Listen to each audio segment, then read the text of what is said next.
చాలా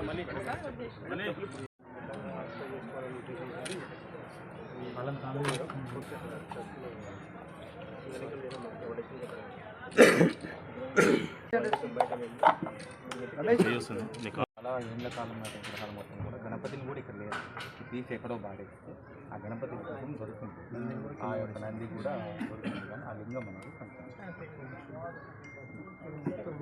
వాళ్ళు ప్లాన్తో తీసుకురు అంతే. ప్లాన్తో వాళ్ళ ప్లానింగ్ ఉంది, వాళ్ళు నడుస్తుంది, వాళ్ళకి ప్లానింగ్ యంత్రంగా కరెక్ట్ ప్లాన్ చేయాలి కదా. ఎవరైనా పట్టుకుని లోపలేస్తే అట్లా పట్టుకోవాలి.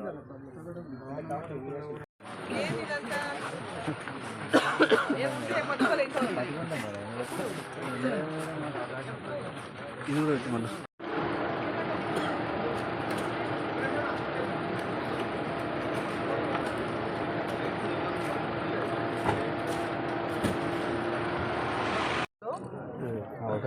వివేకానంద కాలనీలోని బసవన్న గుడిలో మొన్న రాత్రి కొందరు దుర్మార్గులు, దుండగులు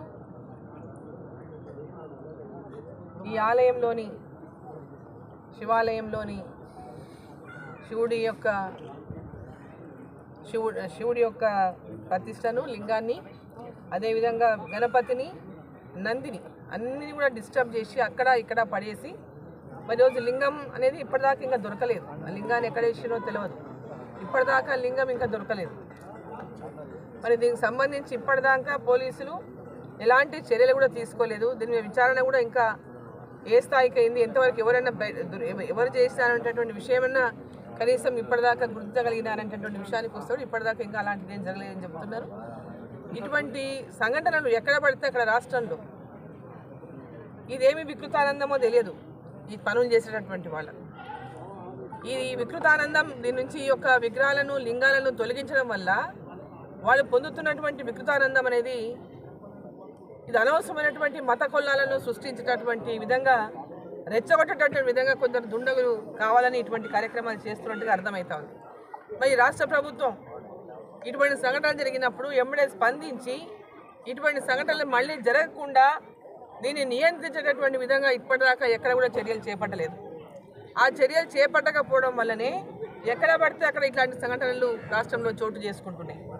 నేను ఇమ్మీడియట్గా రాష్ట్ర ముఖ్యమంత్రిని కొడతా ఉన్నా, ఇటువంటి చర్యలు మరోసారి పునరావృతం కాకుండా అసలు ఈ టెంపుల్స్లోకి వెళ్ళి లింగాలను కానీ, అమ్మవారి విగ్రహాలను కానీ, లేదా గ్రామ దేవతల విగ్రహాలను కానీ ఈ విధంగా ఎత్తిపడేయడము, తీసేయడము, అక్కడ నుంచి లేదా ధ్వంసం చేయడం అనేటువంటి కార్యక్రమాలు చేస్తున్నటువంటి సందర్భంగా మరి అన్ని టెంపుల్స్ దగ్గర కూడా ప్రతి ఒక్క టెంపుల్ దగ్గర సీసీ కెమెరాలు ఏర్పాటు చేయండి. ఇటువంటి అంటే దౌర్భాగ్య పనులకు పాల్పడుతున్నటువంటి వాళ్ళని ఎవరో గుర్తించేటువంటి విధంగా ఈ రాష్ట్ర ప్రభుత్వం వెంబడే చర్యలు తీసుకోవాలి. ఇది ఒక ఉద్దేశపూర్వకంగా కొందరు చేస్తున్నటువంటి కార్యక్రమంగా కనపడుతుంది. రాష్ట్ర వ్యాప్తంగా చూస్తుంటే ఈ రాష్ట్రంలో మత కల్లోలాన్ని ప్రోత్సహించాలని ఒక దురుద్దేశంతోనే ఇటువంటి కార్యక్రమాలు ఈ రాష్ట్రంలో ఎక్కడ పడితే అక్కడ జరుగుతున్నట్టు ఈరోజు మనకు అనిపిస్తూ ఉంది. కాబట్టి వెంబడే రాష్ట్ర ప్రభుత్వం ఇటువంటి చర్యలు పునరావృతం కాకుండా సీరియస్ యాక్షన్లు అటువంటి దుండగులపైన, దుర్మార్గులపైన ఉండాలని చెప్పి సందర్భంగా నేను కోరుకుంటూ ఇక్కడ ఉన్నటువంటి పోలీస్ అధికారులు కూడా, జిల్లా పోలీస్ అధికారులు, జిల్లా కలెక్టర్ గారు వీటిపైన ఎంబడే ఎవరు దీనికి పాల్పడుతుందని, దీని వెనక ఉన్నటువంటి కుట్రదారులు ఎవరైన విషయంలో ఎంబడే వెలికి తీసేటటువంటి విధంగా చర్యలు తీసుకోవాలని చెప్పి సందర్భంగా నేను కోరుతాను.